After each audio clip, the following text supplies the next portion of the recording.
اما یبلغن عندک الکبر احدہما او کلاہما، اگر ان میں سے کوئی ایک یا دونوں تمہارے پاس بڑھاپے کی عمر کو پہنچ ہی جائیں، اما یبلغن عندک تمہارے پاس پہنچ جائیں اگر ان میں سے احدہما ان میں سے کوئی ایک او کلاہما یا دونوں، تو اب دیکھیے احکام کیا ہیں بوڑھے والدین۔ فلا تقل لہما اف، نمبر ایک انہیں اف تک مت کہو۔ اف کیا ہے؟ بڑی چھوٹی سی شے، کوئی حقارت آمیز شے، ناخن جو تراش دیے جاتے ہیں ان کو بھی اف کہتے ہیں۔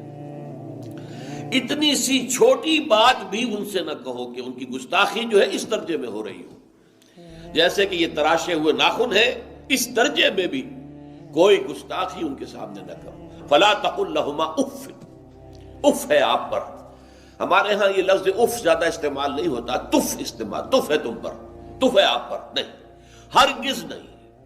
افل لکما وما تعبدون، حضرت ابراہیم علیہ السلام نے فرمایا تھا، سورہ انبیاء میں ہے موجود یہ افل لکما۔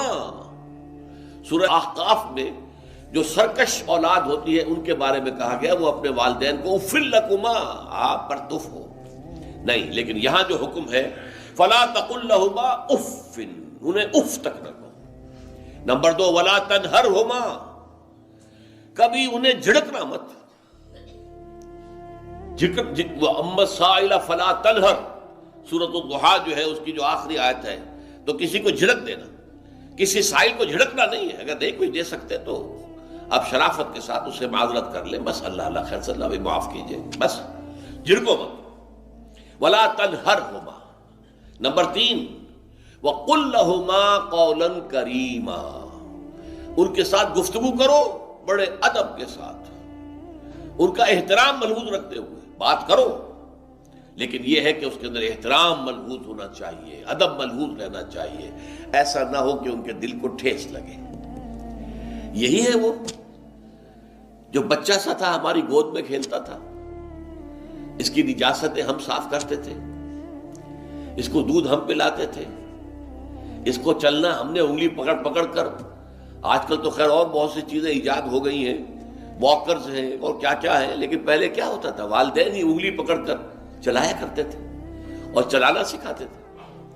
آج یہ سینہ تان کر بات کر رہا ہے ہم سے، آج یہ اس طریقے سے جو ہے گستاخانہ انداز اس نے ہمارے سامنے اختیار کیا ہے، وہ دل کو ٹھیس لگے گی۔ میں نے اس سے پہلے بھی ایک مرتبہ آپ کو بتایا تھا کہ صرف دو چیزیں ایسی ہیں جن کو محبت اور تعظیم کے انداز میں دیکھنا بھی عبادت ہے، محض دیکھنا اور کچھ نہیں کر رہے آپ۔ ایک خانہ کعبہ، محبت بھرے انداز میں آپ بیٹھے ہوئے، صرف نہ آپ طواف کر رہے ہیں، طواف کریں گے تو اور ثواب ہوگا، آپ بیٹھے ہیں صرف اور دیکھ رہے ہیں، اور اس کے اندر احترام ہے، تعظیم ہے۔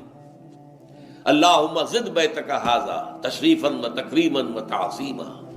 آج کل جو لوگ، اب تو خیر ٹھیک ہے بات وہاں سے آگے نکل گئی ہے، مینا میں پہنچ گئے ہوں گے لوگ، کل تو حج ہو جائے گا انشاءاللہ، لیکن جو حاجی بھی یہ دعا مسنون ہے کہ جب بھی وہ مسجد حرام کے اندر داخل ہوتا ہے اور پہلی مرتبہ نگاہ پڑتی ہے خانہ کعبہ پر، تو فوراً اللہم رب ھذہ البیت زد بیتک ھذا تشریفا و تکریما و تعظیما، اے اللہ اپنے اس گھر کو، اس کی عزت، اس کی تکریم، اس کی تعظیم، اس کے اندر اور اضافہ کرتا چلا جائے۔ تو یہ انسان اگر صرف خانہ کعبہ کو بیٹھ کر دیکھتا رہے تب بھی عبادت ہے، ثواب ہے۔ اور اسی طرح بوڑھے والدین کو محبت بھری نگاہ سے دیکھنا، یہ بھی موجب ثواب ہے کہ دل جو ہے ان کو کہیں کوئی آئینہ قلب جو ہے ان کے احساسات کو ٹھیس نہ پہنچے، اس کا لحاظ رکھنا۔ اما یبلغن عندک الکبر احدہما او کلاہما فلا تقل لہما اف ولا تنہرہما وقل لہما قولا کریما واخفض لہما جناح الذل من الرحمہ، اور ان دونوں کے سامنے اپنے کندھوں کو شفقت کے ساتھ، ادب کے ساتھ جھکا کر رکھو۔ یہ جو ابھی میں نے چند الفاظ کہے تھے کہ سینہ تان کر بات کرنا، یہ ایک انداز ہوتا ہے بات کرنے کا۔ ایک یہ ہے کہ آپ بات کر رہے ہیں والدین سے، والدہ سے، والد سے، لیکن جھکے ہوئے، کندھے جھکائے ہوئے، اب یہ بھی دو ہی باتیں ہیں، یا والدین کے سامنے کندھے جھکانے ہیں، یا پھر حضور سے کہا گیا ہے اے نبی آپ اہل ایمان کے لیے وخفض جناحک للمؤمنین، یہ مومن جو ایمان لائے ہیں ہمارے نیک بندے ہم پر، چاہے وہ غریب ہے، فقیر ہے، چاہے وہ غلام ہے، مسکین ہے، آپ اپنے کندھے ان کے سامنے جھکائیے۔ یہ بہت بڑی بات ہے جو کہی گئی ہے محمد الرسول اللہ صلی اللہ علیہ وسلم سے۔ آپ ان کے سامنے وخفض جناحک للمؤمنین، اہل ایمان کے لیے اپنے کندھے جھکائیے، جھکا کر رکھیے، ان کا احترام کیجیے۔ حالانکہ اصل احترام تو حضور کا ہے، وہ تو جب ہم پڑھیں گے سورہ حجرات تو جا کے معلوم ہوگا کہ کس درجے احترام ملحوظ رہنا چاہیے حضور کا صلی اللہ علیہ وسلم۔ لیکن یہاں نوٹ کیجئے وَخْفِضْ لَهُمَا جَنَاحَ الذُّلِّ مِنَ الرَّحْمَةِ، اور اس سب کے بعد بھی وَقُلْ رَبِّ ارْحَمْهُمَا كَمَا رَبَّيَانِي صَغِيرًا، اور یہ دعا کرتے رہا کرو اے رب ہمارے ان دونوں پر، میرے والدین پر رحمت فرما، رحم کر، جیسے کہ انہوں نے مجھے پالا پوسا جبکہ میں چھوٹا سا تھا۔ اب دیکھیے یہاں لفظ کیا آیا، ربیانی، رب۔ اللہ تعالیٰ رب ہے حقیقی، وہ ہے اصل میں پالن ہار، ساری چیزیں اس کی پیدا کردہ ہے۔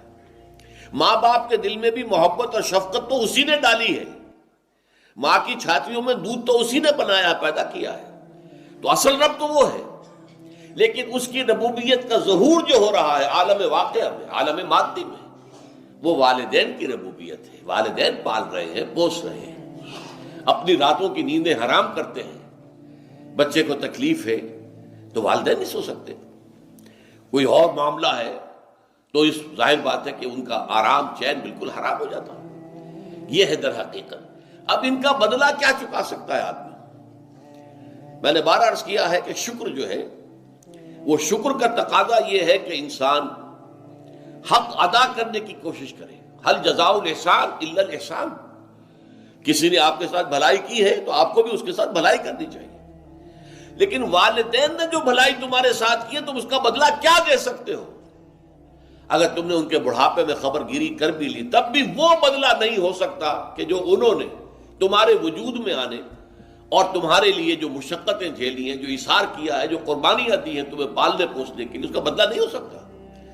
اس کا بدلہ ایک ہی ہے، اور وہ کیا ہے؟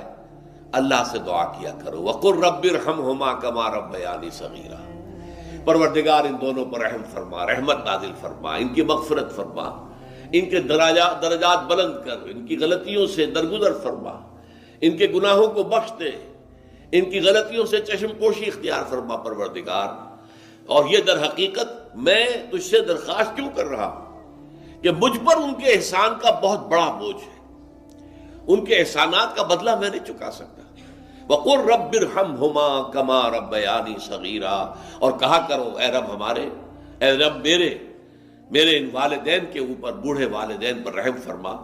اور ظاہر بات ہے کہ یہ سلسلہ جو ہے یہ صرف زندگی کا نہیں ہے، ان کے انتقال کے بعد بھی رب ارحمہما کما ربیانی صغیرا، رب اغفر لی ولوالدی وارحمہما کما ربیانی صغیرا، یہ آپ کی نمازوں کے ساتھ دعاؤں میں مستقل دعا ہو جانی چاہیے کہ اے پروردگار میری بھی بخشش فرما دے، مجھے بھی بخش دیجو، اور پھر میرے والدین کو بھی بخش دیجو، اور ان پر رحمت نازل کیجو جیسے کہ اس نے مجھے پالا پوسا تھا جبکہ میں چھوٹا سا تھا۔ وَقُلْ رَبِّ ارْحَمْهُمَا كَمَا رَبَّيَانِي صَغِيرًا۔